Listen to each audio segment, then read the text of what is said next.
Welcome everybody to the inaugural, hopefully soon to be continued by other playoff matchup shows here on liamsci.com and ProSportsBlogging.com. Two websites that are both going to be carrying this not only as we've taped it here now, but in an iPod and archived format to follow. Also very pleased to let everybody know that we're actually doing this show here at Liam Maguire's restaurant, Liam Maguire's Pub here in Ottawa, Ontario, Canada. We're on the web. Sean, I'll introduce you in a second, but obviously the web means the world anywhere, and hockey fans are certainly globular, if they're not anything else, in terms of their interest in this fantastic sport about to begin the most exciting season known for it. So we're here at 1705 Saint Laurent Boulevard. It's got my name on it. It has for 8 years, and I'm extremely proud and honored to bring the show from this location here today, and hopefully, as mentioned, more to follow. It's a playoff preview show, and as we just mentioned with our esteemed guest here today, let me welcome him officially, Shean Donovan. Sean, we're just talking over here your games played, and with your playoff games, I believe you've got 1,000 right on the nose. It's easy to say that number for a guy who's played in the league as long as you have, but that, to me, signifies longevity, continuity, and some level of success. I know you'll be the usual, probably self-depreciating type of NHL guy, but thanks for joining us here today. Congratulations on your career, and welcome to Liam Maguire's and the show. Yeah, thanks. It's fun to be here. It's going to be a fun show, and excited to be part of this. So playoffs are coming. Exciting time of year. Masters is over, so it's time to start thinking about hockey here. Playoffs. Once the golf season ends, it usually signifies the end of the regular season for the Toronto Maple Leafs. So are you, Leaf fans. I'm sure at some point you will get back in there. And Sean, there's lots of things to talk to you about. We're going to get into the playoff matchups, and along the way, I do want to talk to you a little bit about that run in 2004 that you were on personally with the Calgary Flames, which whatever level of fan you were, or historian, or anybody that's a fan of Canadian teams or just good hockey, your run by the Flames that year is something we're going to talk about before we sign off today. Okay, so we're going to finish on the Western Conference on that note. Let's start with the East. And probably, let's go right with the hammer, okay? Let's go with the one that's probably the most compelling, would be Boston-Montreal, meeting for the 33rd time. I got to tell you a very quick story. I'm looking through an old program I got at home last night from the Montreal Forum. I wasn't there the night this program came out because it was from the 1932-33 series. You're a former... Yeah, what? Just missed it. Just missed it, yeah. Maybe Ron Kogan here, our esteemed cameraman, was there. But the program says bitter rivals. This is in 32-33 because of their... This is how long this rivalry goes back between Montreal and Boston. You're a former Bruin. First of all, Chara-Pacioretty. Going forward from there, Montreal loses 7-0 in the next game. Now they're meeting. How do you see this one playing out with the series opening in Boston? I don't know. I just, for me, Boston Bruins they're cup contenders. And being a Bruins fan, I'm reverting back after my playing days back to being a Bruins fan. So I just like the way the Bruins are built. I think they got 4 strong lines. Their D are strong, and obviously with Thomas playing the way he has all season long, I don't know. I don't see much chance for Montreal. For me, it's 4 straight games. I think people are building this series up to be a big, exciting series. I know Montreal had the edge with a 4-2 lead in the series this season. Yeah. But I think with that Max Pacioretty hit, I know it's not something you want to see in the game. But every series, whenever big Z's in it, you just want him to kind of set the tone. And I think he kind of did a little bit with Max there. I mean, you don't want to ever hurt somebody like that, but now you got Montreal. They came back into Boston's building, and for me, I don't think they're ready, and I don't think they're up to this. This is going to be a big series, and for me, the Bruins are going to win in 4. The Canadians lead overall historically 24-8. You mentioned a 4-game sweep. Montreal lost 4 straight to Boston when they did meet previously 2 years ago, the last time they met. And just before we move on from that series, and we'll move through these quickly because it will take some time, but before we move on from there, 2 things. You mentioned Chara, you mentioned the hit, and that 7-0 game. As a former player who I'm sure saw your litany of types of things in the game, both good and bad, how does a team recover from that? Because they went in there and played 60 minutes basically with their tail between their legs, in my view. That's, to me, maybe the biggest hurdle Montreal has to try and overcome. You don't think they can. How can a team can? Put yourself in Montreal's shoes here for a second. What do they got to do if they try and have any success in this series? I think it's pretty much one word, Price. I think Carey Price has to steal Game 1. If they go into Boston, they steal Game 1 or Game 2, then the Bruin fans are going to start thinking, obviously with the big debacle they had against Philly last year. So the Bruins, if the Bruins win the first 2 games games this series over 4 straight. Easier said than done, but to me, Carey Price has to, if Montreal's going to win, it's got to be about Carey Price. And Halak last year doing it. Can Price duplicate? That will be the question. Let's move on. The New York Rangers get in. I mean, there's 2 games on the weekend that are going to resonate with 2 losing teams for a long time. Carolina unable to get it done when they had the hammer and controlling their own destiny. And last night, surprisingly, the Dallas Stars as well against Minnesota, of all things. 2 surprising results there, although Tampa Bay had been playing well in that Carolina defense. But still, the Rangers get in because of it after losing a heartbreaker in a shootout last year to not get in against a team, the Flyers, that ultimately went to the finals. Washington Rangers, how do you see this one playing out? Well, I see the Rangers got the, they got in the series this season, it's 3-1. But to me, I just think the Washington Capitals are playing the right way. They got the right type of players. They pick up Jason Arnott.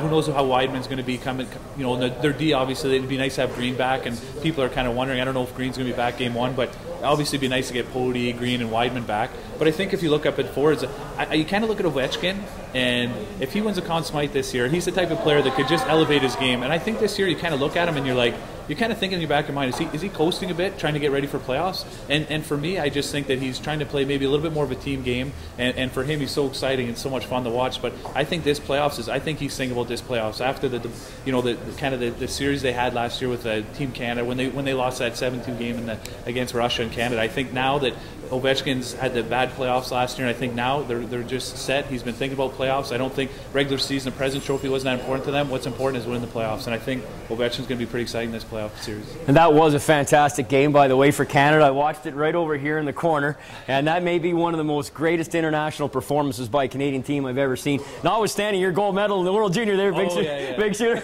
But hey, listen, with so many different things we could talk to you about. But that's great insight for sure, Sean. Interestingly enough, talking about Montreal losing to Boston 7-0, the Washington Capitals got smoked twice by the Rangers this year, 7-0 and 6-0.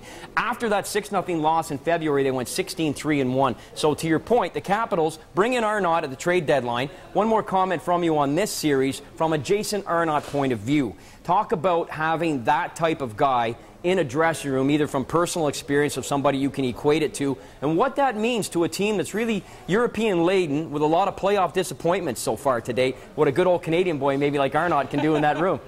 Maybe I'm a little biased here, but I think you win with a good influx of Canadian boys, and obviously having Jason Arnott, he's going to be huge, and they have some Canadian guys on the team, but they're driven obviously by their big Russians, and Semin obviously has to get a goal here in the playoffs if they're going to go anywhere.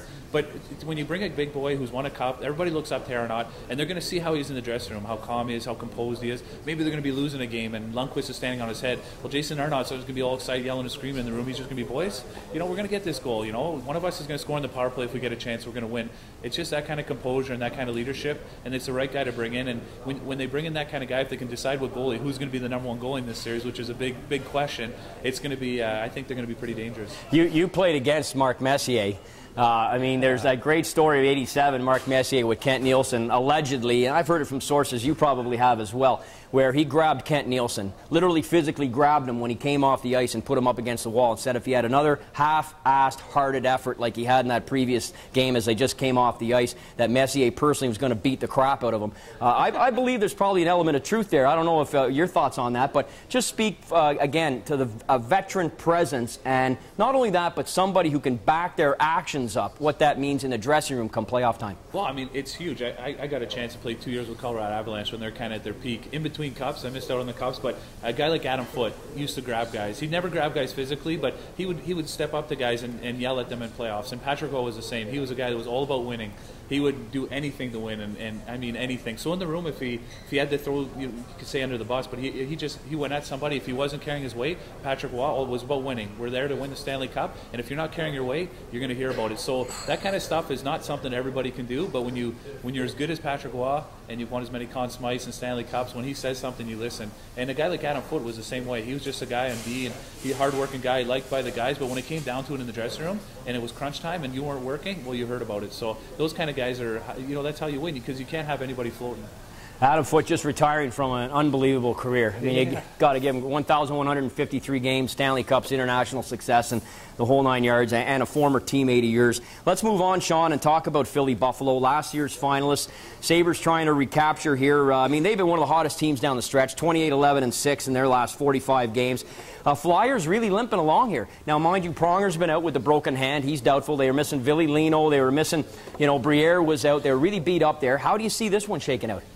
For me, I think they're the same as the Blackhawks. I think they played a lot of hockey in the last couple of years. They're kind of like a middle-aged team, and I think maybe the run last year took a lot out of them. I think they've had a great season this year. And when you come from Stanley Cup Finals, almost winning the Cup, to having your summer and then training and excited about the Stanley Cup, and you play the whole season, you're kind of the front runner. Then all of a sudden now down the stretch, teams are catching you, and you're just not playing your best hockey, and you think you're just going to be able to turn that switch. It's not easy to turn that switch. So I look at Buffalo. I mean, they're 9-1-2 in their last 12 games coming down the stretch. They've had to fight and scratch and claw. I think they brought in some good guys. I mean, Niedermeyer, Vanek, Gerby, all these guys are playing really good for them. They didn't bring them in per se right now, but they're playing really good for them. They just have a good team, and they're playing good at the right time. I looked at Buffalo at the start of the year, and I didn't think they were as bad as they were during the middle of the season, but I think at the start of January they're 10 points out, and here we are. They got in the 7th spot, and they're playing the Philadelphia. I mean, this is, for me, I think this is an upset. I think Buffalo's going to take this. I think they're going to take it in 5 games. That's my prediction. You know what? It's a great call. I love it. I love the call, and I like the Sabres' chances as well. And I'm banking a lot on the fact that the Flyers just don't. I don't know that you can just hit that switch after playing the amount of hockey you have and getting guys back in the lineup. Maybe just before we move on from that one, Sean, speak about what it's like to come back from an injury and play those first few games, even if you're not 100%, but you're okay to dress, whether be a harness for a shoulder or whatever, like they're saying for Justin Williams in LA may have. What's that like? What's it like to be on the ice in that scenario when you're not 100%, but you are deemed okay, or you've said I want to give it a try? I find that when you come back from an injury, your first game back, you're flying. There's no pressure. It's kind of like it's a free game. There's no pressure. You go out there. If you play bad, well, you're injured. Everybody knows you're injured, so you kind of get a free game. It's game 2, 3, 4. That's when you get to tell where your conditioning is at, if you're in game shape, and I think that first game's always kind of a giving. It's kind of the games after is when you start 5 games down the road, people start forgetting about the injury, and they're like, oh, what's wrong with Pronger? And that's just the way it is. So he has to be ready, obviously. And I mean, they're taking every precaution. I mean, you look at Pittsburgh Penguins and Crosby. I don't know what's going on there. No. Maybe it's a big secret that he's going to show up game 1. Who knows? But for those guys, obviously you need a problem. You see the difference in the team. And then you talk about Philly, something different. Obviously, their goaltending. Yeah. I mean, if you're not getting goaltending and you got Miller who's standing on his head, it's pretty tough to win games in the NHL without goaltending. You can't really do it, and yet interesting. We'll cover off a little bit more about Niemi, gone over to San Jose and what he's done for the Sharks. Again, one of your former teams. Bounce around a little bit, eh? Yeah, every game. Pretty much. That's great. You can play for a lot of alumni. It's all good. Anyways, we're having a great opening show here on liamci.com and ProSportsBlogging.com. Shean Donovan is my guest. We're going through the final one in the East here before we jump over to the West. Pittsburgh and Tampa Bay. You segued beautifully there, Sean, with Sidney Crosby. Nobody seems to know what's going on there, but the Penguins and Tampa Bay, who have never hooked up in the playoffs, and Penguins having all the success recently, albeit not last year, but certainly the 2 previous years. Tampa Bay, well, it's been a year since that run, and you played against them in that run in 04, but we'll get onto that a little bit more later. How do you see this one shaking out, and what about the job Bilesma has done without Crosby and Malkin for a chunk of this season? Well, this year there's a few candidates for Coach of the Year, but there's one person who should be obviously thought of for Coach of the Year. The team that he's had, the injuries he's had, he's been able to stall for a good chunk of the season. Then you got Malkin and Crosby out. I mean, and he's brought them to where they were. They're obviously still Stanley Cup contenders without those guys. And then maybe Crosby sneaks in there. I don't know. I got my suspicions whether he's going to be in or not. I just think game 1 he's going to show up, and I have no idea. I'm just guessing. But I mean, this is going to be an exciting series. Everybody likes it. High octane offense, fun. And I like how rejuvenated the Tampa Bay Lightning since Steve Yzerman's gone there and done a good job, bringing the right people, and obviously brought a confidence and just an aura of winning. He's brought that Detroit Red Wings mystique about him to the Tampa Bay Lightning, and here we go. We got the Pittsburgh Penguins. That's going to be an exciting series. I hope that's a 7-game series. I don't care who wins, but to me, I think Pittsburgh's going to win in the end, just from a lot of guys with playoff experience. Yeah. And it's been a little while since Tampa's been in the playoffs and since their big run there in the Stanley Cup Finals. But I mean, who knows? Maybe Stamkos is going to show in the playoffs. Some of those guys, he never had a chance yet in the playoffs. Maybe he's going to be this big playoff player, and he's going to be somebody who's going to maybe take them Stanley Cup Finals. You never know.